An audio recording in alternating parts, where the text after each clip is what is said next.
Hands raised, we'll be going.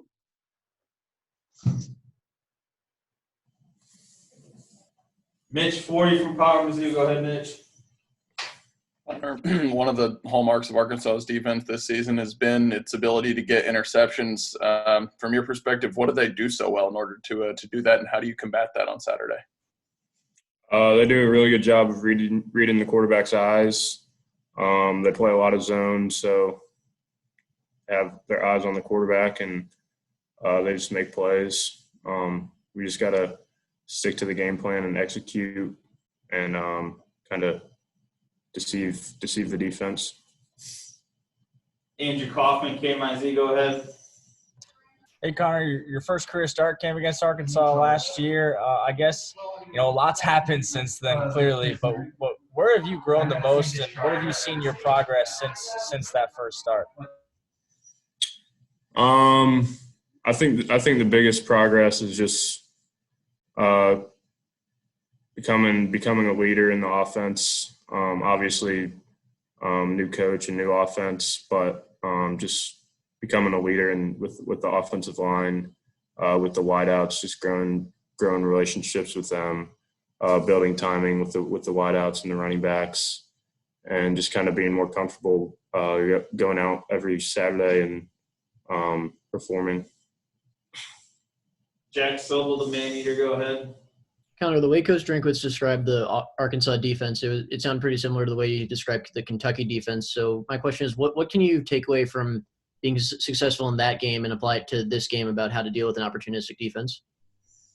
Yeah, it's similar, just in terms of can't get bored taking what they give us. Just have to keep taking the underneath stuff when they drop deep. Take shots when they're there, but just can't get bored taking completions and moving the ball down the field. Peter Ball from The Athletic, go ahead. Yeah, Connor, Eli said he kind of addressed the elephant in the room on Sunday with you guys by talking about going up against Barry. What, I guess, was that conversation like, and what did you take away from it?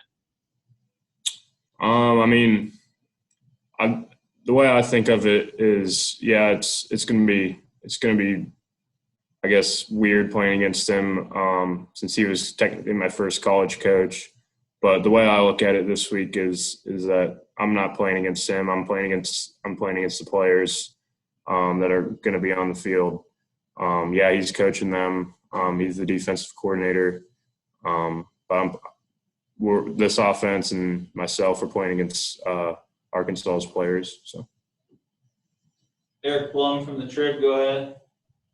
Hey, Connor, you kind of told us a story a couple times of what Eli Drinkwitz was like recruiting you to NC State. I'm curious now to kind of explain, what was Coach Odom and maybe others recruiting you out of high school that brought you to Columbia? What was that experience like? Coach Odom was awesome. I loved him. He was very personable, easy to talk to anytime, and he cared about the players. I think his kind of calm demeanor, kind of similar to me, just personally, and kind of just what drew me here, I think.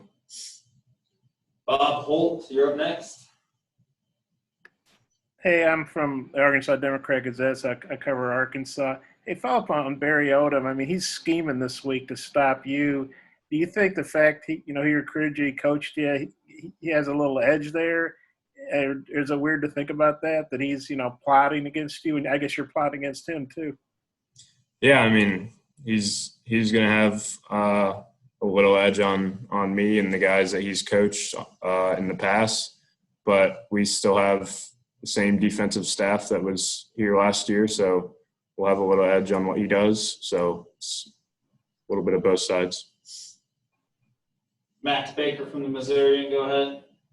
Yeah, I know part of the reason you sort of came to Columbia was that sense of security, because Odom had just gotten, I think, like a couple-year extension. Was that, I know when you found out he was gone one day after tearing your ACL, what was that sort of like for you, and how did you get through that? Yeah, like you said, I mean, that was kind of really big for me in my recruiting process, was seeing that Coach Odom got that extension because I was really looking for kind of job security with the coaches and offensive coordinator.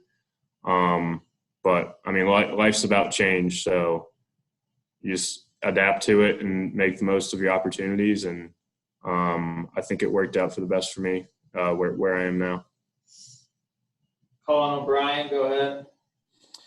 Hey, Connor, I think it's stopped a little bit as the season has gone on, but the first couple of games, it seems like that every TV crew that was calling one of your games would hit on the fact that you came from a wing tee or not a pass-first offense and you know, kind of remark about the growth that you've gone through in college. And I was just curious, have you been surprised at the steps you've taken as a passer, or does the wing tee thing even like mean anything to you just as a quarterback? Has that always been in your arsenal?